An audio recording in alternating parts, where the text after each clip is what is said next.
અને ચોમાસામાં વરસાદ પણ માથે પડતો અહીંયા એને કઠિન તપસ્યા 6 વર્ષ સુધી કરી એને પોપડા વળી ગયા હતા શરીર ઉપર.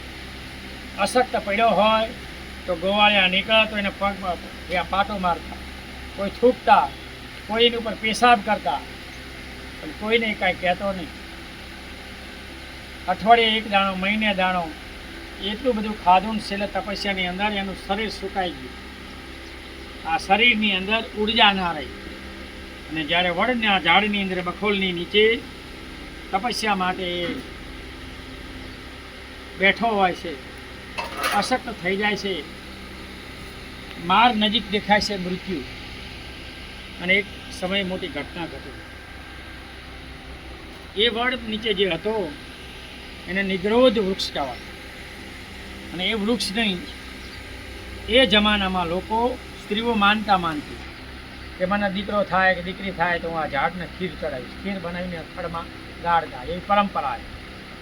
અને ત્યાંના નગર શેઠને એક સુજાતા નામની સ્ત્રીએ પણ અહીંયા માની હોય છે કે મને દીકરો જન્મે તો હું આ વટ વૃક્ષને ખીર ચડાવીશ.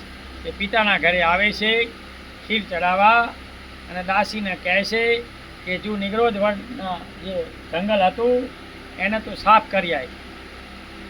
અને સાફ કરવા જાય છે ત્યાં બખોલની અંદર સીધા તપસ્યામાં બેઠો હોય છે. એટલે દોડીને પાછી આવે છે ને દાસીને કહે છે મહારાણીને કે તમારી પૂજા ફળી ગઈ. આજે સાક્ષાત નિગ્રોધ વૃક્ષ દેવતાએ જન્મ લીધો અને બખોલમાં બેઠા. ગાયગા રાણી ને દાસી સોનાના પાત્રમાં ખીર લઈને આવીને મૂકે છે. 5 ચમચી એને ખીર ખવડાવે છે. એની શરીરમાં તરત ઉર્જા બને છે, શરીરમાં સળવળાટ થાય છે. અને ત્યારે સિદ્ધાર્થ નક્કી થાય કે ભૂખે ભજન થાય નહીં. એટલે ભૂખે કાંઈ થાય નહીં. અત્યારથી હાલ્યું હોય ભૂખે ભજન ન થાય. સમજાઈ ગયું? એટલે ભજન સત્સંગમાં ચા પાણી નાસ્તા ભોજન આરતીમાં રાખો, ભૂખે ભજન ન થાય એટલે રાખો. અહીંયા પાત્ર મૂકી અને દાસી અને મહારાણી વહી જાય છે. સોનાનું પાત્ર હોય છે, હાલી નથી શકતો, આમ પડી અને ખીર ખેંચે છે.